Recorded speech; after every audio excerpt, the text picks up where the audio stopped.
खुलुमबाय बेयो बड'लेण्ड इंखं टेलिभिजन दिनैनि रादाबखौ फरायदों आं प्रणय दैमारि। दिनैनि गाहाय रादाबाव दङ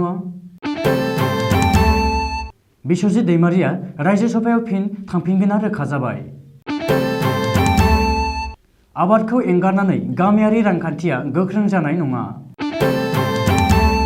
आसाम सरकारनि केबिनेट जथुमाव माखासे थांखि लानाय जादों। आलफाया लांखारनाय कुइफनि सानै मावफारियाखौ जायखिजाया समावनो जिउ फोजोबनो हागौ।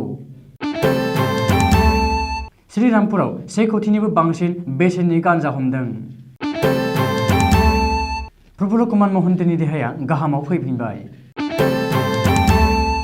सिक्किमनि भारत चाइना सिमनायाव थानाय नाथुला गेंटक लामायाव बरफ गोग्लैनाया दावबायारिफोरखौ जेंनायाव खोख्लैदों। इन्डियान सुपार लीग ISL आव मैया एटिके मोहन बागान FCआ देरहानो हादों।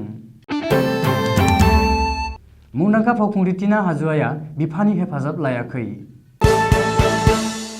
दानिया आबुं रादाब।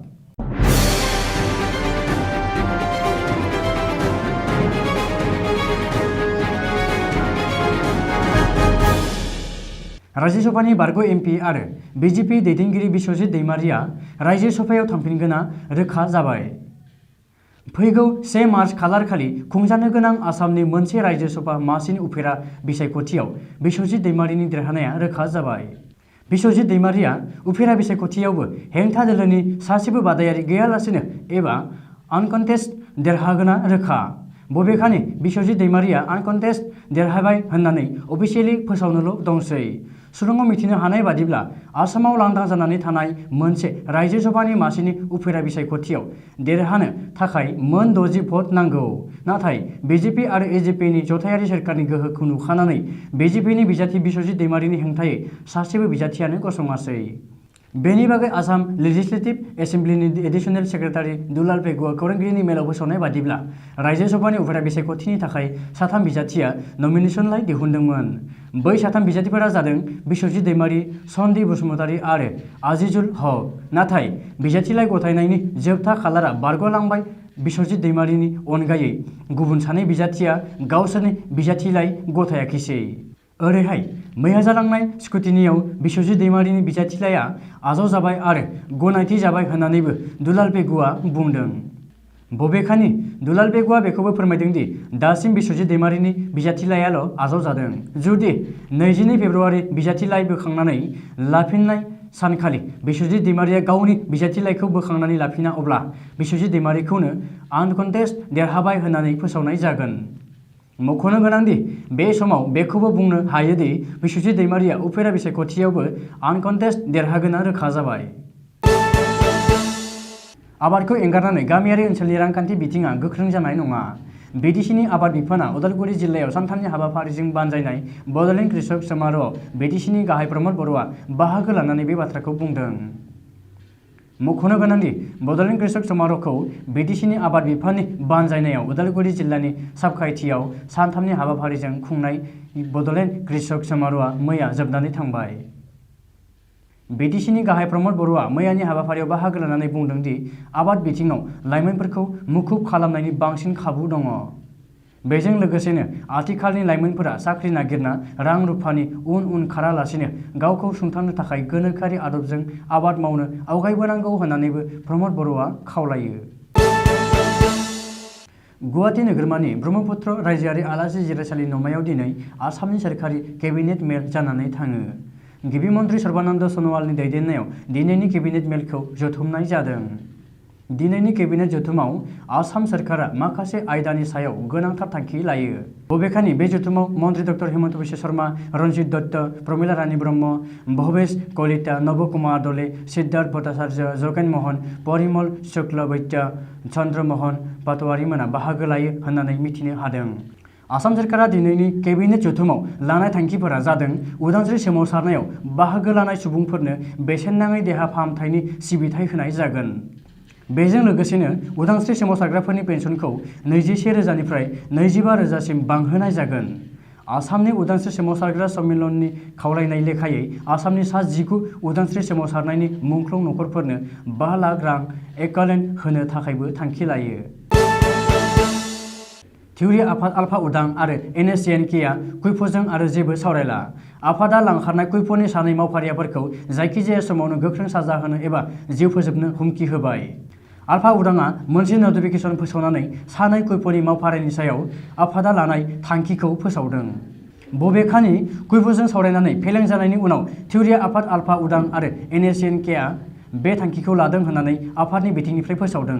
मख'नो गोनांदि बेनिफ्राय बे रोखा जायो दि कुइफ'नि लांखार जानाय सानै मावफारिया प्रणब कुमार गगৈ आरो राम कुमारमोनखौ आल्फा उदां आरो एनएसएनकेआ जायखिजाया समावनो गोख्रों साजा होनो हागौ एबा जिउ फोजोबनो हागौ।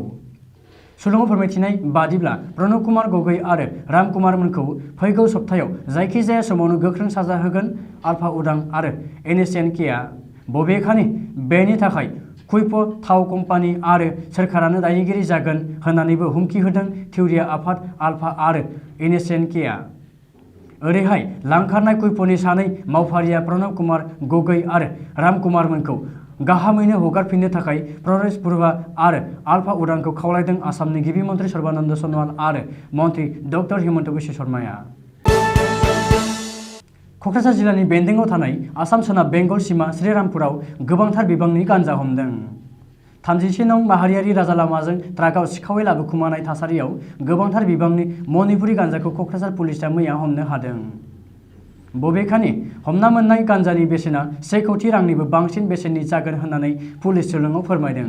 रिपर्टनि बादिब्ला क'क्राझार पुलिसआ मैया 36 नं माहारियारि राजा लामायाव जर'खायै सिग्रोमनानै इउके 060 CB 2253 नम्बरनि ट्राकनिफ्राय 90 थफ्लानि मणिपुरि गान्जाखौ बोखांनो हायो।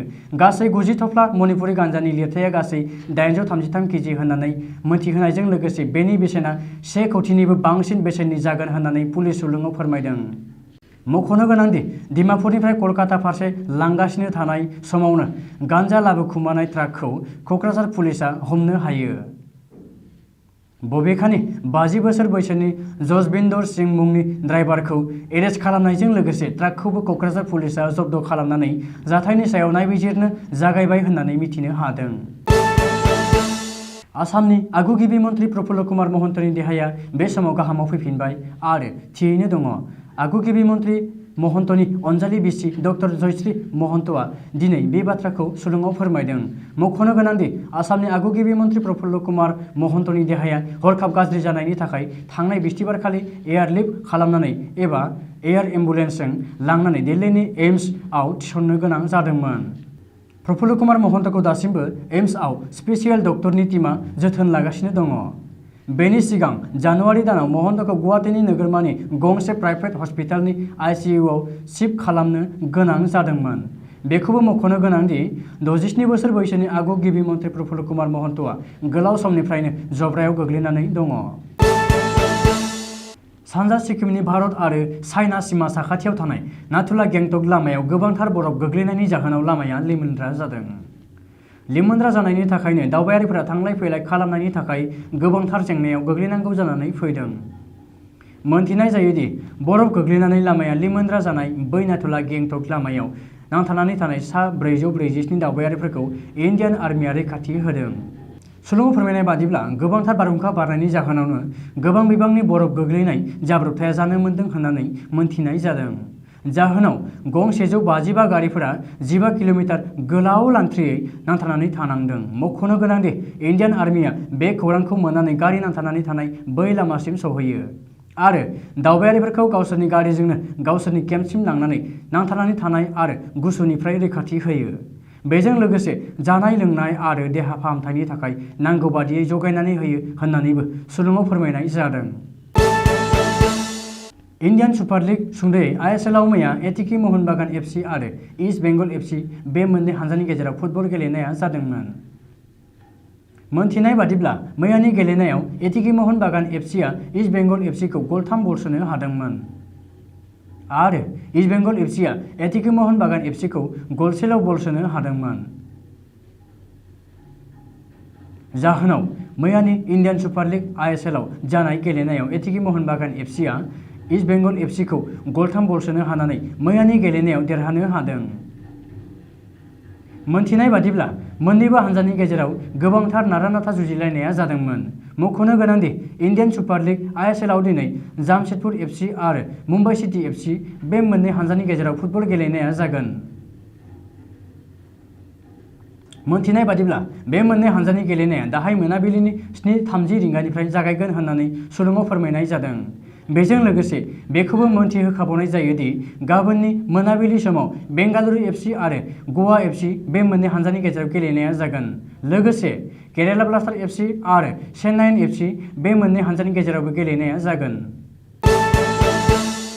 फावखुंग्रि टीना आहूजाया माब्लाबाबो गावनि बिफा गबिन्दनिफ्राय मदद लायाखै होननानै फोरमायदों मोनसे निउज वेबसाइटनो होनाय मोगा-मोगियाव। फोरमायनाय बादिब्ला टीनाया गावनि रोंगौथिनि सायावनो गासैबो सावथुनफोराव फाव खालामनो खाबु मोनदों। बेजों लोगोसे टीनाया खौरांगिरिनि मोगा-मोगियाव फोसावबावनाय बादिब्ला मुंदांखा फावखुंगुर गबिन्दआ टीनानि थाखाय माब्लाबाबो सावथुननि अफार लाबोनो टीनानिनो हेफाजाब लायाखै। मख'नो गोनांदि जायखौ बिफाया दासिमबो बानायाखै आरो गावबो बिनियाव माब्लाबाबो बिनि हेफाजाब लागायनो बुङाखै। जुदि गाव नेपथेजिमनि प्रडाक्ट जायोमोनब्ला मोन 30-40 सावथुनफोराव टीनाया मुंसाइ होसिगौमोन।